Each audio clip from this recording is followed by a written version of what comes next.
Julian Alvarez, is he going to be a City player come the start of the season, Mark?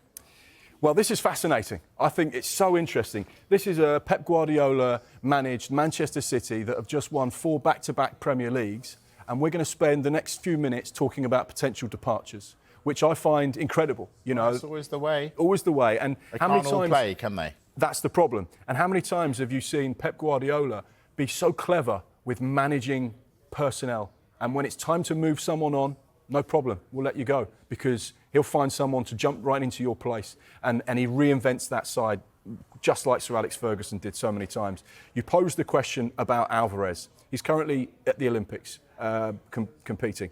And he has been speaking, Pep Guardiola, about Julian Alvarez. And this is what he says: I don't think about replacing him. I knew he said he'd think about it. I know he wants to play in important moments, but the others want to play with that too.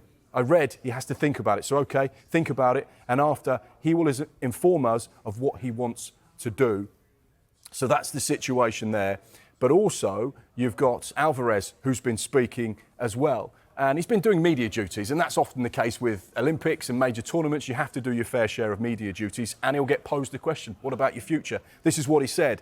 There is a lot of talk after the Ukraine match when he was asked about his City future. I am focused here at the Olympics because it's a short tournament. At Manchester City, I feel very good. I played a lot of minutes, but we will see after the games. First, if I can, I will take a few days off, then I will decide.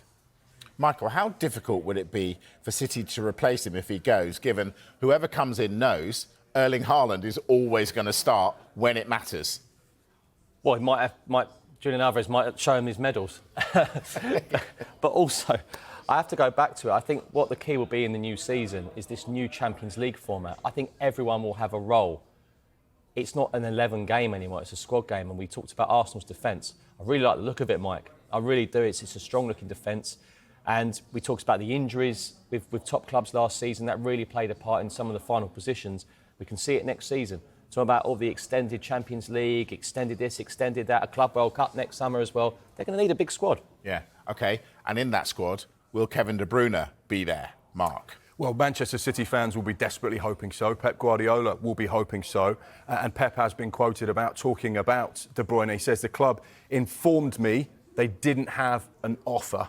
I don't know what will happen, but I want him to stay. He was here before I arrived. He's the longest-serving player here. It happened with David Silva, for example. He has the credit to decide the future himself. What he has done for us is massive, so he can decide.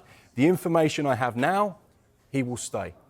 Really interesting comments there. And he's basically saying, look, I want Kevin De Bruyne to stay, but he has earned the right at this football club through what he's achieved to decide if he wants to move on, then we can't really stand in the way of him. Be interesting to see if there is a club in Europe, potentially Saudi Arabia, that says, actually, let's test this. Let's see where Kevin De Bruyne's head is at, and let's see how much Manchester City want to keep a hold of one of their star men.